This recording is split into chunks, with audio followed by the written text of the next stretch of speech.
ABTA test paper সমাধানে তোমাদেরকে আরও একবারটি স্বাগত। এটি তোমাদের রিকোয়েস্টের ভিডিও ছিল। তোমরা অনেকেই অনুরোধ করেছিলে ইতিহাসের যেন এমসিকিউ প্রশ্নের পাশাপাশি এসএকিউ প্রশ্নের উত্তরও তোমাদেরকে জানিয়ে দিই। তাই তোমাদেরকে প্রথমেই বলবো, আজকের ভিডিওতে প্লিজ একটা লাইক করে দিও আর চ্যানেলটাকে সাবস্ক্রাইব করে পাশের বেল আইকনটা প্রেস করে নোটিফিকেশনটা অল করে রেখো। তোমাদের ইতিহাসের যে 11টি সেট আছে, অবশ্যই প্রত্যেকটি সেটের এমসিকিউ প্রশ্ন এবং এসএকিউ প্রশ্নের উত্তর জানিয়ে দেব। আমরা টেস্ট পেপারের ইতিহাসের পেজগুলোকে একটু অন্যভাবে সমাধান করব। কিরকম? শেষ থেকে। কেমন? আজকে আমি তোমাদেরকে ইতিহাসের এসি 413 পৃষ্ঠার যে 22 নম্বর সেটটি রয়েছে, এই সেটের এমসিকিউ প্রশ্ন এবং এসএকিউ প্রশ্নের উত্তর জানিয়ে দেব। আর ভিডিওর শেষে তোমাদেরকে আমি প্রশ্ন করেছি যে সঠিক উত্তর দিতে পারবে তার নামটা অবশ্যই আমি নেক্সট ভিডিওতে ঘোষণা করব। কেমন? দেখে নাও এমসিকিউ আর এসএকিউ প্রশ্নের সম্পূর্ণ উত্তর। এসি 413 আর এটি তোমাদের 22 নম্বরের সেট। তোমরা প্রথমের 24টি এমসিকিউ প্রশ্নের উত্তর আগে দেখে নাও। প্রথম প্রশ্ন, ইতিহাসমালা গ্রন্থটি রচনা করেন option C William carry.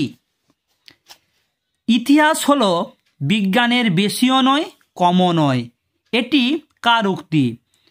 বিউরি, option D. Vasco da Gama ভারতের কোন বন্দরে প্রথম পদার্পণ করেন? কালিকট বন্দরে, অপশন সি। শ্বেতাঙ্গ জাতির দায়বদ্ধতা ধারণার অন্যতম প্রবক্তা হলেন কিপলিং। বাংলার দ্বৈত শাসন ব্যবস্থার অবসান ঘটান ওয়ারেন হেস্টিং।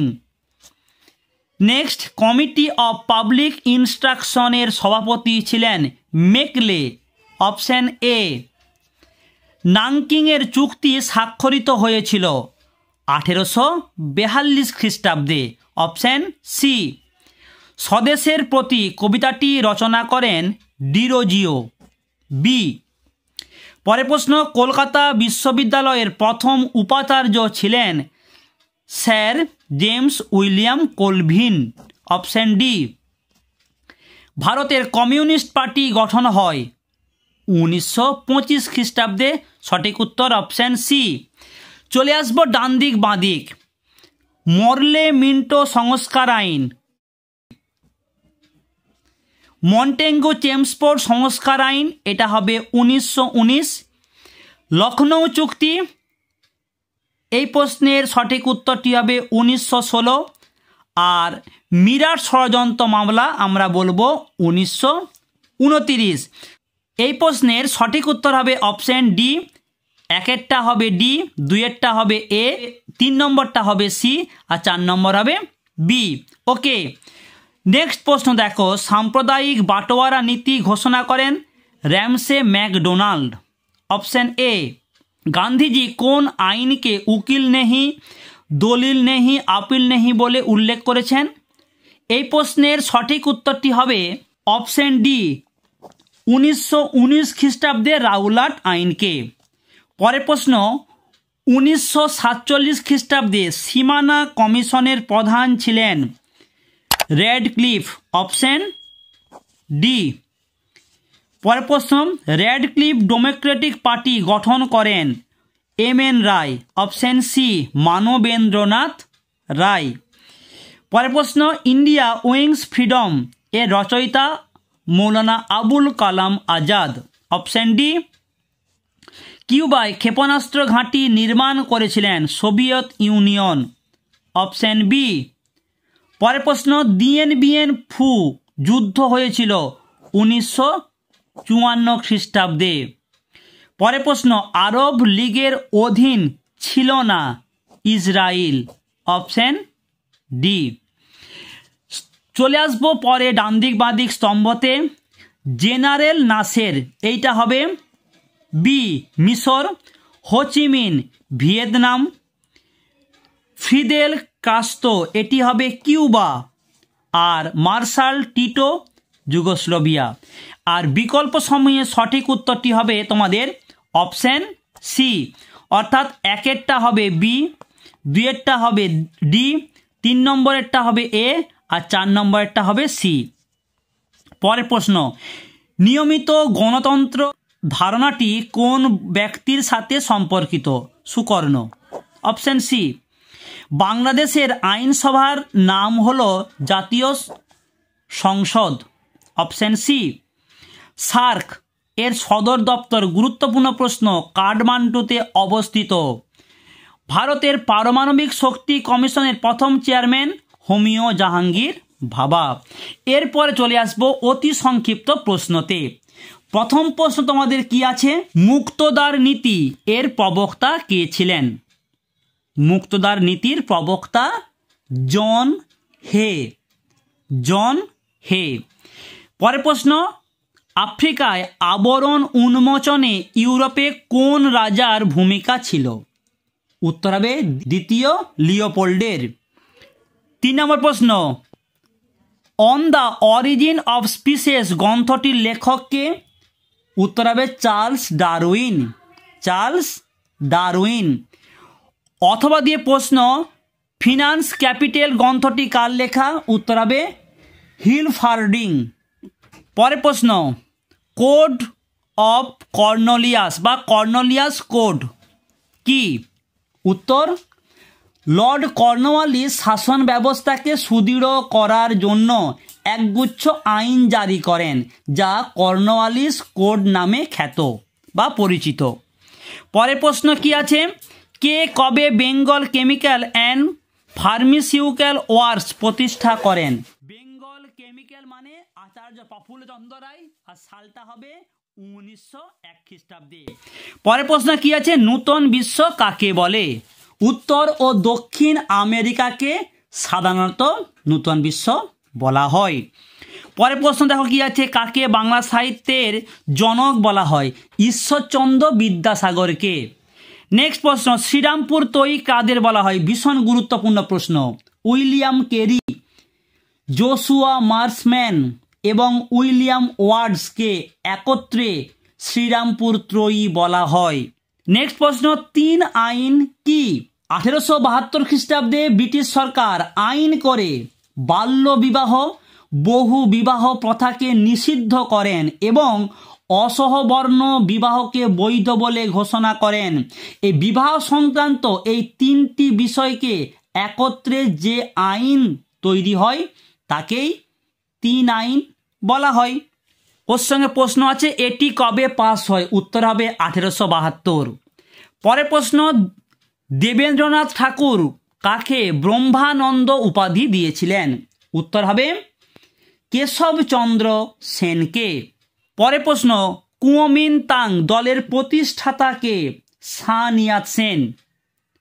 সানিয়াত সেন। পরের প্রশ্ন কি আছে? সিমলা ডেপুটেশন বা সিমলা দ্বৈত কি?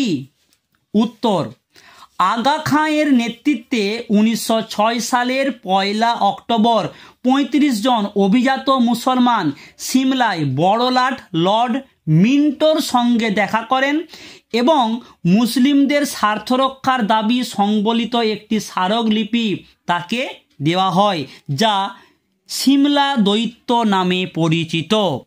পরের প্রশ্ন কি আছে আমরা দেখব, ভারতীয়রা সাইমন কমিশন বর্জন করেছিলেন কেন? ভালো প্রশ্ন, খুব গুরুত্বপূর্ণ প্রশ্ন আমি বলবো। উত্তর, 1927 খ্রিস্টাব্দে ব্রিটিশ সরকার ভারতে শাসনতান্ত্রিক সংস্কারের জন্য স্যার জন সাইমনের নেতৃত্বে 7 সদস্য বিশিষ্ট যে কমিশন গঠন করে তাতে কোনো ভারতীয় ছিল না। ভারতীয়রা একে জাতীয় অপমান বলে গণ্য করে এই কমিশন ত্যাগ করে। পরের প্রশ্ন কি আছে? মুসলিম লীগের লাহোর অধিবেশনের গুরুত্ব কি? উত্তর, 1929 সালে ভারতীয় জাতীয় কংগ্রেসের লাহোর অধিবেশনে পূর্ণ স্বাধীনতার প্রস্তাব এতে গৃহীত হয়েছিল, সেই জন্য এটি গুরুত্বপূর্ণ। কি হবে উত্তর? পূর্ণ স্বাধীনতার প্রস্তাব গৃহীত হয় বলে। পরের প্রশ্ন কি আছে? ক্যাবিনেট মিশনের 3 জন সদস্যের নাম লেখো। ভীষণ গুরুত্বপূর্ণ প্রশ্ন। Lord Pethick Lawrence, sir Stafford Cripps আর এভি আলেকজান্ডার।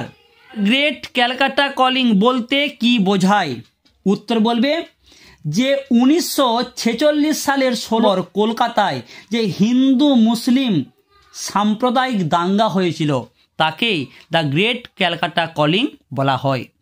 পরের প্রশ্ন, সম্মিলিত জাতিপুঞ্জের প্রথম মহাসচিব কে ছিলেন? ট্রিগভ লি। পঞ্চশীল কি? ভালো প্রশ্ন। উত্তর 1954 সালে ভারতের প্রধানমন্ত্রী জওহরলাল নেহেরু ও চীনের প্রধানমন্ত্রী চৌ এন লাই ভারত চীন সম্পর্ক নির্ধারণের ক্ষেত্রে 5টি নীতি অনুসরণ করে যে চুক্তিতে উপনীত হন তা পঞ্চশীল নীতি নামে পরিচিত। চলে আসবো পরের প্রশ্ন, কে আমেরিকার ফাল্টনে ওয়েস্ট মিনিস্টার কলেজে বক্তৃতা দিয়েছিলেন? উত্তর হবে ব্রিটিশ প্রধানমন্ত্রী চার্চিল। সালটা 1946। পরের প্রশ্ন, অপারেশন সার্চ লাইট কি? উত্তর 1971 সালের 25শে মার্চ রাতের অন্ধকারে পশ্চিম পাকিস্তানি সেনাবাহিনী কর্তৃক নিরীহ বাঙালিদের উপর হামলা ও নারকীয় হত্যাকাণ্ড অপারেশন সার্চ লাইট নামে পরিচিত। পরের প্রশ্ন, তৃতীয় বিশ্ব কি? খুব সহজ একটি প্রশ্ন, আমি বলবো দ্বিতীয় বিশ্বযুদ্ধের পর সদ্য স্বাধীনপ্রাপ্ত দেশগুলি তৃতীয় বিশ্ব নামে পরিচিত। শেষ প্রশ্ন, আন্তর্জাতিক মাতৃভাষা দিবস কোন দিনটিকে পালন করা হয়? খুব সহজ প্রশ্ন, এই প্রশ্নের উত্তর তোমাদেরকে আমি জানাবো না, তোমাদের বলবো তোমরা কমেন্ট করে জানাও এই প্রশ্নের কি উত্তর হতে পারে। খুবই সহজ প্রশ্ন, তোমাদেরকে আমি অপশন দিয়ে দিচ্ছি 21শে ফেব্রুয়ারি, 21শে মার্চ, এই দুটোর মধ্যে কোনটা হবে একটু কমেন্ট করে জানাও। যে সঠিক উত্তর দিবে তার নামটা আমি নেক্সট ভিডিওতে অবশ্যই ঘোষণা করব। এর পাশাপাশি তোমাদেরকে একটা কথা বলতে চাই, তোমাদের যদি কোনো প্রশ্নের উত্তর সম্পর্কে ডাউট থাকে তোমরা অবশ্যই রেফারেন্স সহ কমেন্ট করো। কেমন? ভালো থেকো, দেখা হচ্ছে পরের একটা ভিডিওতে।